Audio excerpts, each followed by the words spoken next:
Okay, guys, welcome back to part 2. And you finished numbers 5, 6, and 7. Of course, they were all compounds complex. That was the whole point of them. Number 5, your dependent clause was who hated Joseph. Okay, of course, you saw the yet, comma, yet. That was your conjunction connecting Joseph's brothers, threw him into a pit. That was sentence number 1. The Lord had a plan for Joseph was sentence number 2. And then we had the dependent clause, making it a compound, complex sentence. Number 6, John Quincy Adams was the subject of your sentence. Who was 6th President of the United States was our dependent clause. Was our first verb. The son of the 2nd President of the United States, comma, and there's the conjunction. So our second sentence, he served as the Secretary of State under President Monroe. Hopefully you found those all 3 to be very simple. I want you to look now at page 211. We're going to take what we've been doing for the last 3 days and we're going to mix it all together. Okay, so let's think. If you have a simple sentence, what do you have? One simple sentence. It's simply going to be a subject and a verb. Now again, it could be a compound subject or be a compound verb. It could be both. But it will not have a what? A comma and conjunction joining 2 sentences. Because that would be a what? A compound sentence. It's going to be subject, verb, our conjunction, and then a subject verb. That's our second pattern we talked about. Our third pattern was a complex sentence. We said that that was going to be one independent clause and one or more dependent clause. Then we had the compound, and I'm kind of out of room, but compound, complex. What was that going to be? It's going to be 2 independent clauses and 1 or more dependent clauses. Now, let's look at page 211. Number 1, it wants us to find and mark our sentences and then tell them what kind of sentence it is because they're all in here, okay? So when you set goals, you should aim high. If you do not give up, you will stand a chance of success. So first, is there a conjunction or a semicolon? There is. So you put a box around the semicolon. It's done for you. Then, so we know that we have a what kind of sentence? We either have a compound or we have a compound complex, one or the other, okay? So when you set goals, when is a subordinating conjunction? That's why they put brackets around that.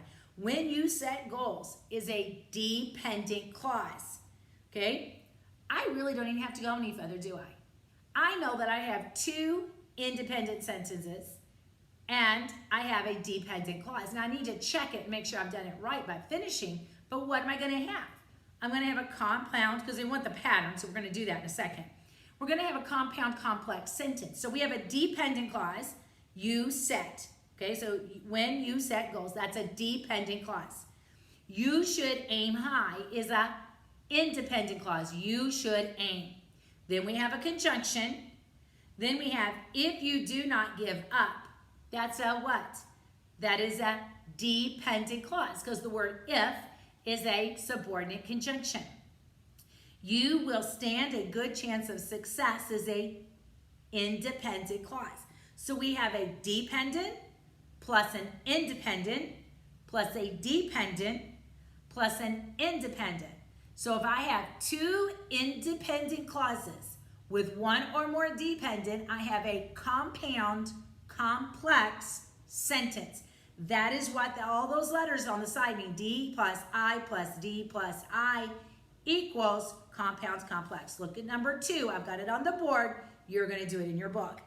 I will bless the Lord at all times, semicolon. He will his praise shall continually be in my mouth. So step number 1, we're going to mark our semicolon. It's right here. What does that tell me? It's probably going to be a compound or a compound complex sentence if I haven't messed up. Okay, now we're going to look for what? Many of you, some of you that have struggled have said you look for the subordinating clauses first. So let's do that. Do I have a subordinating conjunction or do I have a relative pronoun? Let's read it. I will bless the Lord at all times. His praise shall continually be in my mouth. I do not have any relative pronouns. I do not have any subordinating conjunctions. Okay, so I don't have any of those to mark. So now let's mark the verbs. What do we have? I will bless. Who or what will bless? I. I is the subject. Now let's look over here. What else do we have? We have shall be. Who or what shall be? Praise. Praise shall be. So what do I have? Well, I have an independent clause. Then I have a conjunction. Then I have another independent clause. So what does that equal? If you have an independent, and then you have a semicolon, then you have another independent, that equals what kind of sentence? There's no dependent, so this is going to be a compound sentence. Look at the next one in your book. Kangaroos and koalas are mammals, okay? There are no relative pronouns. There are no subordinated conjunctions. So let's look for the verb. The verb is are. Who or what are? Well, kangaroos, koalas are. Okay? What kind of sentence do I have? I have simply, in this one, I'm going to have to erase our other one, we're going to have subject and verb. So that's going to equal what kind of a sentence?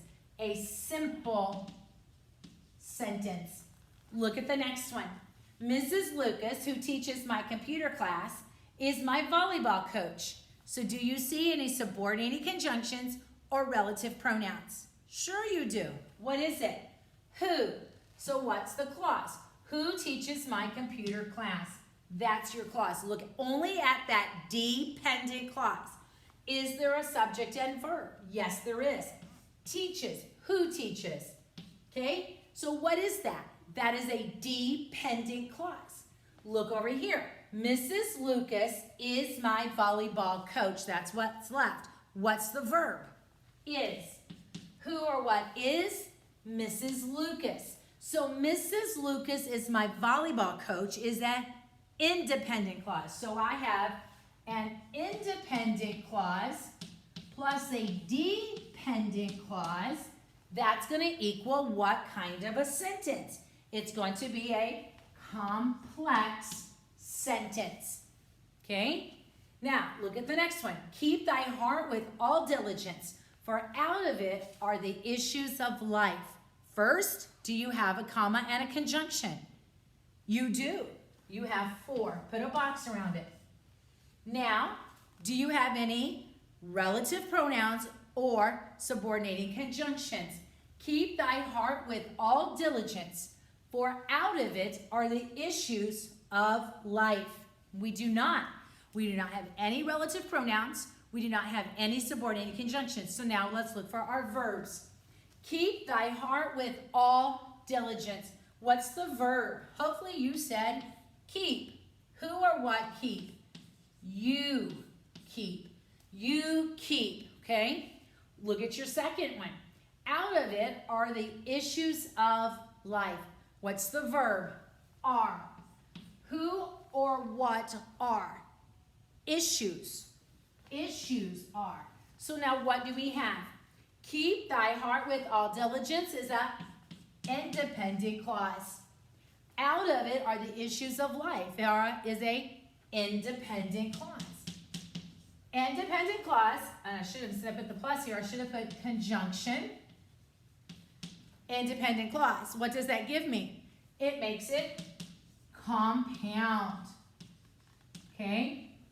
Oh, totally did that wrong. They want you to just put CD for compound. I couldn't remember what they wanted. Okay? Let's look at the last one.